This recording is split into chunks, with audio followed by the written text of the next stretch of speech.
한일 국교 정상화 60주년을 맞아 조선통신사선이 일본 오사카로 향하는 평화의 백기를 다시 열었습니다. 다음 달 11일 일본에 도착해 과거 한일 문화교류의 역사를 알려나갈 예정입니다. 가덕도 신공항 부지 조성공사를 맡은 현대건설 컨소시엄이 정부의 입찰 조건보다 공기를 2년 연장한 기본 설계안을 제출한 것과 관련해 부산시는 유감이라며 정부의 실질적인 조치를 촉구했습니다. 항공인재를 키워내기 위해 지난해 부산항공고등학교가 문을 연 데 이어 부산 최초로 고등학교의 항공정비사 면허교육기관인 항공기술교육원이 개원해 주목을 받고 있습니다.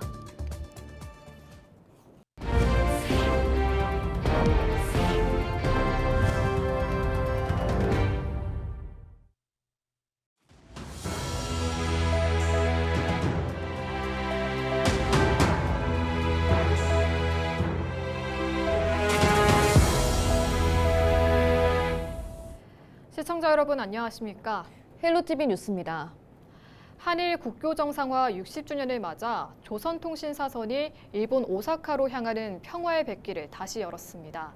무려 261년 만인데요. 출항 현장을 권정숙 기자가 다녀왔습니다. 부산 용호 별빛공원에서 힘차게 닻을 올린 선박. 길이 34.5m, 너비 9.3m, 무게 149톤. 전국에서 어렵게 구한 최대 150년 된 소나무로 재현한 조선 통신사선입니다. 선체 곳곳에 조선의 전통 문양과 화려한 장식이 살아있고 100여 명이 승선할 수 있는 규모를 갖췄습니다. 28번이나 설계를 바꿀 만큼 철저한 고증과 실험을 거쳐 18세기 조선과 일본을 오간 외교 사절단을 태운 당시 실물 그대로 재현됐습니다. 옛 문헌을 다 찾아서 이 배를 어떠한 구조, 어떠한 선형 이걸 다 밝혀내야 되기 때문에 그런 부분에서 가장 힘을 기울였던 것 같고요. 조선통신사에서 사용되는 나무들은 대부분 소나무 대경재가 다 사용이 됐고 특히 직재보다는 곡재들이 많이 사용되다 보니까 그런 나무 구하는 게 가장 힘들었습니다. 복원된 통신사선이 일본 본토까지 항해하는 것은 2018년 진수 이후 세 번째입니다. 부산을 출발해 오사카에 도착하는 여정만 보름. 650km의 항해를 위해 2019년부터 신안 가거도와 태안, 부산에서 항해 훈련을 하며 철저히 준비해왔습니다. 200년 전부터 선조들이 만들어 놓은 그 항로, 오사카 항로를 가기 위해서 최대한 안전하게 가려고 직원들과 한마음으로 노력하고 있습니다. 조선통신사선이 조선의 공식 사절단을 태운 건 12차례. 이 중 11번째인 일본 오사카 항로가 재현되는 것은 무려 261년 만입니다. 조선통신사의 그 한일 간에 가지고 있는 이미지, 평화의 상징을 가지고 있거든요. 평화적인 조선통신사가 가져가는 그런 가치라든가 문화적인 가치들을 함께 공유하고 같이 좀 발전해 나갔으면 좋겠다는 생각을 가져봅니다. 200년 만에 다시 열린 평화의 백길. 다음 달 11일 세계 엑스포가 열리는 오사카에 도착하는 조선통신사선은 세계 각국의 과거 한일 문화 교류의 역사를 직접 선보입니다. 헬로티비 뉴스 권정숙입니다. 가덕도 신공항 부지 조성공사를 맡은 현대건설 컨소시엄이 당초 정부의 입찰 조건보다 공기를 2년 연장한 기본 설계안을 제출한 것과 관련해 부산시가 유감의 뜻을 밝혔습니다. 당초 정부는 2029년 개항이 가능하도록 공사기간 84개월을 입찰 조건으로 내걸었는데 현대건설 컨소시엄은 28일 공기 108개월을 담은 기본 설계안을 제출했습니다. 김광회 부산시 미래혁신 부시장은 28일 기자회견에서 유감스러운 결과라고 말하며 이번 일이 정쟁의 도구로서 사업 지연과 소모적인 논쟁의 단초가 돼서는 안 된다고 강조했습니다. 또 적정 공사 기간 등을 고려해 시민이 납득할 수 있는 건설 로드맵을 제시하고 추가적인 사업 지연이 없도록 책임 있고 신속한 후속 조치를 위할 것을 정부에 촉구했습니다. 한편 부산 지역 시민사회는 범정부적으로 추진되고 있는 국가 프로젝트인 만큼 정부가 기본 설계안을 바로잡아 정상적으로 공사를 진행하도록 해야 한다고 주장했습니다. 또 부산시에도 2029년 개항이 이루어져야 한다는 점을 강력히 주장하고 적극 대응할 것을 주문했습니다. 만취 상태에서 운전하다 택시 2대를 잇따라 추돌한 60대 남성이 경찰에 붙잡혔습니다. 남성은 27일 10시 55분쯤 부산 동구에서 신호대기 중이던 택시 2대를 뒤에서 들이받은 혐의를 받고 있습니다. 이 사고로 택시기사 2명과 승객 3명이 다쳤으며 당시 남성의 혈중 알코올 농도는 면허 취소 수치에 달한 것으로 전해졌습니다. 동부경찰서는 도로교통법상 음주운전 혐의로 남성을 입건해 정확한 사고 경위를 조사하고 있습니다.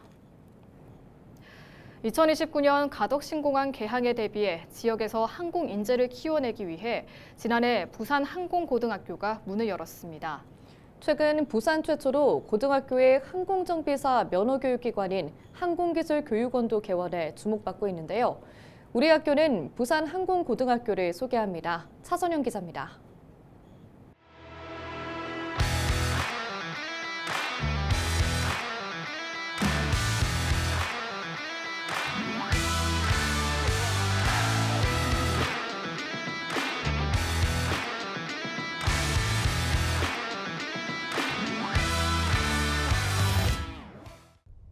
옛 서부산 공고를 개편해 지난해 3월 개교한 부산형 마이스터고 1호 부산항공고등학교입니다.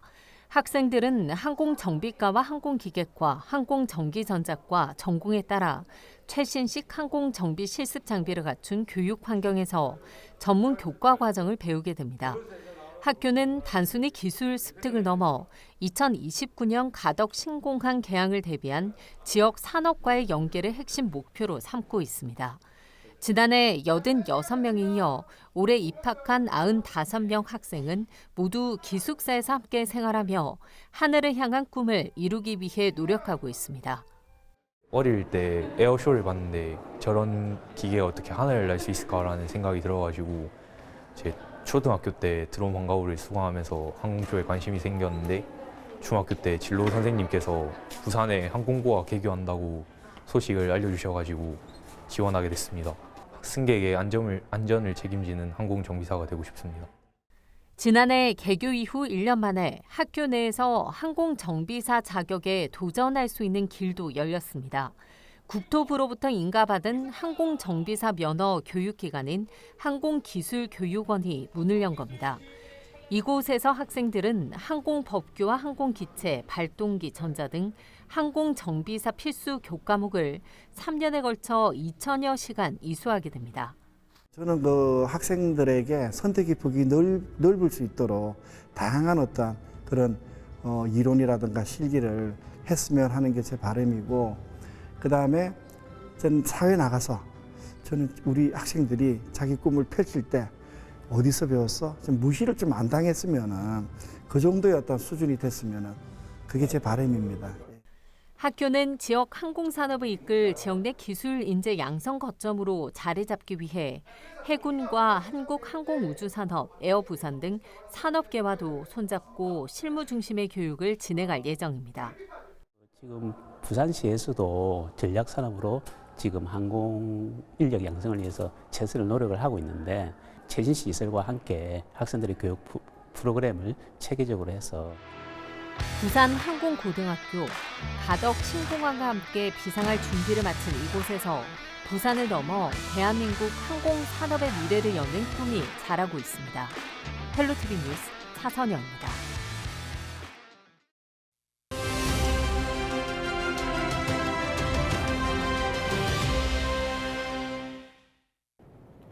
최근 강원도 춘천의 한 강변도로에서 라이딩 중이던 70대가 갑자기 심정지로 쓰러져 병원으로 옮겨졌다가 결국 숨진 안타까운 사고가 있었는데요. 같은 날 경기도에서도 비슷한 사고가 있었습니다. 따뜻한 봄 날씨에 야외 활동을 하다 왜 이런 심혈관 질환이 오는 건지, 어떻게 예방할 수 있는지 좀 더 자세히 짚어보겠습니다. 의정부 을지대병원 심장내과 문인태 교수 전화 연결돼 있습니다. 네, 교수님, 아주 춥거나 아주 더운 날씨도 아닌 흔히 야외 활동하기 좋다는 봄철인데요. 왜 이런 심혈관 질환이 발생하는 건가요? 네, 심장은 평소에 휴식하고 가만히 있을 때는 자기 능력의 한 30% 정도만 발휘하면서 펌프질을 하거든요. 운동을 하면은 혈액순환을 촉진시키기 위해서 혈압과 심박수도 상승하고 이것이 이제 심장에 부하를 주게 됩니다. 그래서 평소에 주기적인 운동을 통해서 심장에 부하를 주던 사람들은 별 문제가 없는 경우가 많은데 겨울철 내내 활동을 하지 않다가 날씨가 좋다고 해서 안 하던 운동을 갑자기 하시던 분들은 심장에 갑작스러운 스트레스가 가해지면서 심혈관 질환이 발생하는 경우가 있습니다. 운동에 의한 부하가 심혈관 질환의 직접적인 원인은 아닌데요. 심부전이라든지 혈관 질환들이 있는 분들이 활동량이 적어서 증상을 느끼지 못했으면 이러한 부하로 인해서 갑작스럽게 증상이 나타나기도 합니다. 네, 갑자기 무리하게 활동하지 않아야 한다는 건데 그럼 이런 사고를 예방하기 위해서는 어떤 대비가 필요할까요? 네, 가장 좋은 예방 방법은 평소에 하는 건강 관리인데요. 본인이 이제 건강하다고 아무런 증상이 없다고 해서 흡연을 하는 분들이 있는데 흡연은 심뇌혈관 질환의 가장 강력한 위험 인자이기 때문에 저는 항상 금연 교육을 하고요. 고혈압, 당뇨병, 고지혈증 같은 이런 위험 인자들이 있는데도 모르시는 분들이 있거든요. 그래서 평소에 병원과 친하고 주기적으로 1년에 한 번 정도는 건강검진을 해서 위험 인자들을 관리하는 것이 중요하겠습니다. 네, 또 야외 활동하기 전에 준비 운동도 중요한 부분일 것 같습니다. 예, 물론 도움이 되고요. 사실은 평소에 운동을 조금씩 하는 게 가장 중요하겠는데 한 30분 정도의 약간 숨찬 정도의 운동을 평소에 하다 보면은 갑작스러운 활동량 증가나 좀 격한 운동도 대개는 잘 견디시는 분들이 많습니다. 네, 그리고 이런 상황을 목격했을 때 주변 사람들의 빠른 대처도 중요할 것 같은데요. 끝으로 대응법도 알려주시면 감사하겠습니다. 일단은 더운 날씨라면은 그늘에 환자를 눕히고 의식을 확인하는 게 가장 중요하겠습니다. 의료인이 아니라 일반인들이라면은 실신을 한 건지 심장마비가 돼서 심정지가 된 건지 구별이 어렵기 때문에 의식이 없다고 하면은 일단은 가슴 압박을 통한 심폐소생술을 먼저 시행하라고 권고를 하고 있고요. 2명 이상이 목격을 했다고 하면 한 명은 빨리 119 신고를 하고 한 명은 의식 확인 이후에 가슴 압박을 시작하는 게 좋겠고요. 혼자일 경우에는 119부터 먼저 신고를 해서 의료 지시에 따르는 것이 중요하겠습니다. 네, 오늘 말씀 여기까지 듣겠습니다. 지금까지 의정부 을지대병원 심장내과 문인태 교수와 이야기 나눠봤습니다.